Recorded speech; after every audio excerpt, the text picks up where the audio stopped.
안녕하세요. 연력학 제2법칙 첫 번째 강의를 시작하겠습니다.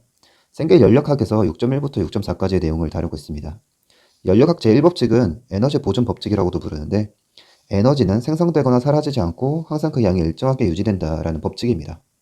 그런데 이 연력학 제1법칙만 만족하면 과연 모든 자연현상이 가능할까요? 여기 예시를 보면 50도짜리 물체와 30도짜리 물체가 있습니다. 우리 경험상 당연하게도 50도짜리에서 30도짜리로 열이 이동한다는 것을 알 수가 있죠. 그래서 결국 같은 40도의 온도로 도달하게 될 것입니다. 여기서 50도짜리 물체가 50kJ이 감소해서 40도가 되었다고 해보면 30도짜리 물체는 50kJ를 받아서 40도가 되었을 것입니다.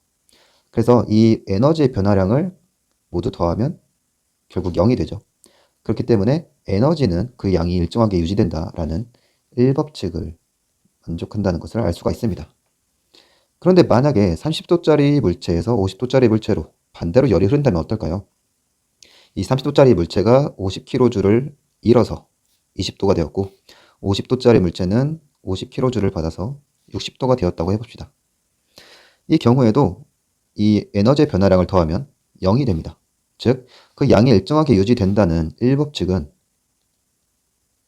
이 경우에서도 마찬가지로 적용이 되는데요. 그런데 우리의 경험상 온도가 낮은 곳에서 온도가 높은 곳으로 열이 자연스럽게 흐르지는 않는다는 것을 알 수가 있죠. 그렇기 때문에 이 연력 제1법칙만으로는 자연현상을 설명하기에 충분하지 않다라는 것을 알 수가 있습니다. 따라서 자연이 변화하는 방향을 설명하는 또 다른 법칙이 필요한데요. 그게 오늘 배울 연력학 제2법칙이 되겠습니다. 연력학 제2법칙은 여러 가지 서술로 표현이 되는데요. 그 중에 하나는 이 켈빈 플랑크 서술이라고 하는 것입니다. 풀어서 보면 사이클로 작동하는 어떠한 장치도 하나의 열 저장소로부터 열을 받고 정미를 생산할 수 없다 라고 얘기를 했는데요. 이게 무슨 말인지 좀 이해하기가 어려울 수가 있어요. 그래서 이 문장의 단어들을 하나씩 나눠서 보도록 하겠습니다. 먼저 사이클로 작동하는, 이 사이클로 작동한다는 말은 한 바퀴 돌아서 원래 상태로 돌아온다라는 것을 의미합니다. 예를 들어서 어떤 기체가 30도였다가 열을 받아서 90도가 되고 다시 열을 일부 내보내면 30도가 되는 식으로 이 처음과 나중이 같은 상태가 되죠.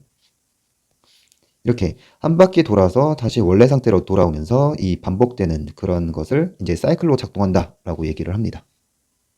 다음으로 열 저장조라는 것은 이제 영어로 heat reservoir라고 얘기를 하는데요. 열을 내보내거나 받아도 온도가 일정한 물체를 말합니다. 예를 들어서 열 용량이 큰 경우가 있는데요. 바다나 대기처럼 굉장히 큰 질량을 가지고 있는 경우에 대해서는 약간의 에너지가 들어가거나 나오더라도, 그러니까 약간의 열이 투입되거나 방출되더라도 그 온도 자체의 변화가 굉장히 작은 경우라서 거의 온도가 일정하다라고 볼 수가 있는 거고요. 한편으로 이제 상변화 상태일 경우에도 온도가 일정한데요. 예를 들어서 물이 100도가 되어서 액체가 기체가 될 때 계속 100도로 유지를 하면서 열을 받는 그런 상태죠. 이런 경우에도 마찬가지로 온도가 일정한 상태이기 때문에 열 저장조라고 부를 수가 있습니다. 그리고 이 열을 받느냐, 내보내느냐에 따라서 또 구분해서 말을 하는데 열을 공급하는 경우 이때 열원이라고 부르고 영어로 heat source라고 부릅니다. 그러니까 열을 제공해주는 원천이란 뜻인 거죠. 반대로 열을 흡수하는 열 저장조에 대해서는 이제 열침이라고 부르고 히트 싱크라고 부릅니다. 싱크가 우리가 싱크대 할 때 이게 다 빨아들이는 그런 기능을 하죠. 거기서 나온 단어라고 생각하시면 되겠습니다. 그래서 열을 주는 곳이 열원이고 열을 받는 것이 열침이다. 이렇게 알고 계시면 되고요. 그리고 다음에서 열을 받고 정밀을 생산이라고 서술이 되어 있는데 그래서 이 정밀은 네트워크라고 얘기를 하고요. 우리가 이 열기관은 열을 이용해서 일을 얻어내는 장치라고 합니다. 그래서 결국 실제로 얼마만큼의 일을 얻어내는지가 중요한 거고 그래서 우리가 실제로 얻은 일을 정밀이라고 얘기를 하는 것입니다. 그래서 이 정밀은 들어온 일과 나간 일의 총합으로 계산을 하고 기호로는 이런 식으로 쓰게 됩니다. 앞에 서술을 더 이해하기 쉽게 표현하면 사이클로 작동하는 어떠한 장치도 열 저장조로부터 열을 받은 다음 다른 열 저장조로 열을 내보내지 않고서는 정밀을 생산할 수 없다라고 할 수가 있습니다. 이 서술의 타당성을 검토하기 위한 예시를 같이 한번 보겠습니다. 여기 100도짜리 열원이 있고 30도짜리 기체가 있다고 합시다. 이때 이 열원이 기체로 100kJ의 열을 전달해 준다고 하는 거죠. 그러면 이 기체는 팽창을 하게 될 것입니다. 그래서 기체는 90도에 도달하게 되었고, 이 팽창하는 과정 동안 외부로 15kJ의 일을 해주었다고 합시다. 그러면 기체는 아직 85kJ만큼 에너지가 증가한 상태가 되겠습니다. 그런데 이 장치가 사이클로 작동하려면 기체는 다시 원래 30도로 되돌아가야만 합니다. 그러려면 이 가지고 있던 85kJ를 다시 내보내야 하겠죠. 그런데 이 열원은 기체보다 온도가 높기 때문에 이 기체가 100도짜리 열 저장소로 열을 보내줄 수가 없습니다. 즉 30도보다 낮은 열침으로 열을 내보내야만 기체는 처음 상태인 30도로 돌아가서 다시 이 사이클을 작동할 수가 있게 되는 것입니다. 결국 고온 열원으로부터 열을 받아서 이를 생산하고 저온의 열침으로 열을 내보내야만 이 열기관이 사이클로 작동하면서 반복적으로 이를 생산할 수가 있는 것입니다. 여기서 열기관의 효율을 한번 살펴보겠습니다. 일반적으로 효율이라고 하면 우리가 투입한 노력 대비 얻은 성과를 말을 하죠. 그래서 이 열기관의 효율은 우리가 투입한 열 대비 얻은 일로 계산을 합니다. 즉, 이 열 효율은 얻은 일을 투입한 열로 나눈 값이 되는 것이고요.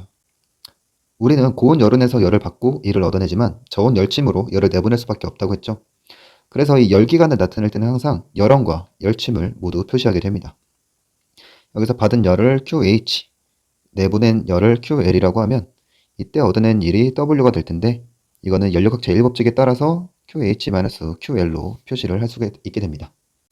그래서 이 열 효율을 그대로 계산을 하면 얻은 일이 이제 W가 되고 투입한 열은 QH가 되죠. 근데 이 W는 QH-QL이라고 했으니까 이걸 QH로 나누면 결국 1-QH 분의 QL이 됩니다. 우리는 앞에서 저온 열침에 보내는 열이 존재하기 때문에 이 값은 0이 될 수 없다고 했었죠. 그렇기 때문에 이 열 효율은 항상 1보다 작게 됩니다.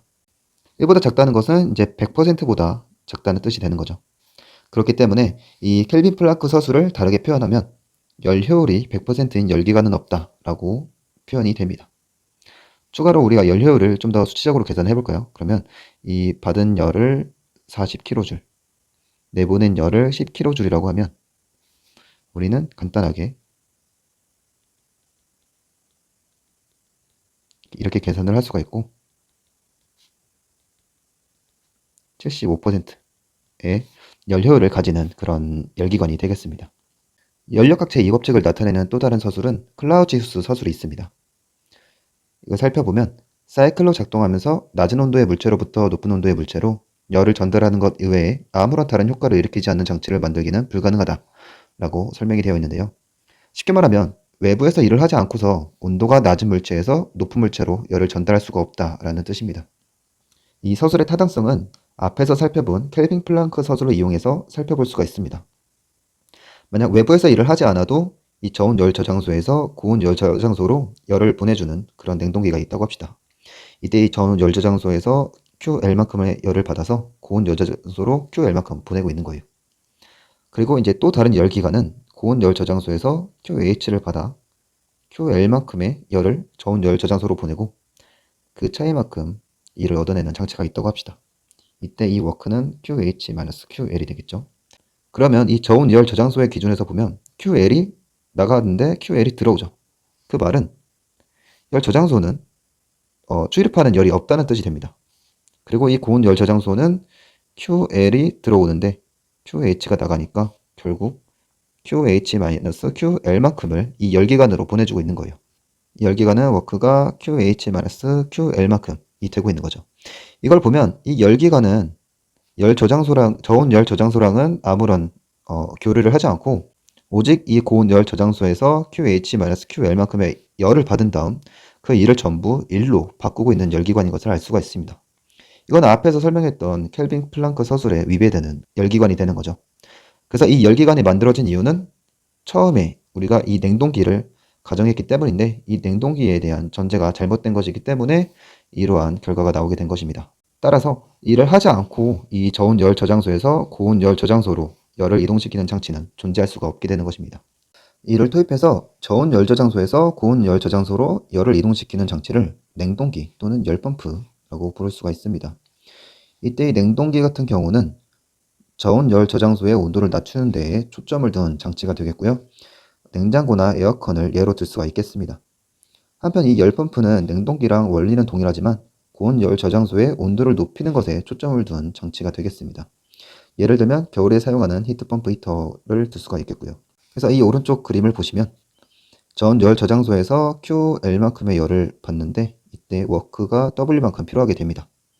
그래서 고온 열 저장소로 QH만큼의 열이 전달되는 방식인데요. 냉동기의 효율을 먼저 계산을 해보면 열기간의 효율을 계산할 때와 같은 방식으로 계산을 하게 됩니다. 우리가 여기서 냉동기가 중요한 부분은 이제 QL, 저온 열 저장소에서 제거한 열이 되겠죠. 그리고 우리가 투입한 건 1이 되는 거고요. 그래서 이 성능 계수는 제거한 열 QL을 투입한 1 워크로 나눈 값을 나타냅니다. 그래서 COPR이라고 부르고요. R은 이제 리프리저레이터의 R이 되겠습니다. 그래서 투입한 1분의 제거한 열이라고 나타내고, 그래서 이 워크는 QH-QL이죠. 그렇기 때문에 이런 식으로 써줄 수가 있습니다. 열펌프의 효율도 마찬가지 방식으로 계산을 할 수가 있는데 대신에 우리가 관심을 가지는 부분은 얻은 열이 되겠죠. 그래서 QH가 되고 투입한 일은 그대로 워크가 됩니다. 그래서 COPHP 히트펌프입니다. 는 W분의 QH가 되고 마찬가지로 이렇게 계산을 해줄 수가 있습니다. 이번 강의는 여기서 마치도록 하겠습니다. 유익했다면 구독과 좋아요 부탁드립니다. 감사합니다.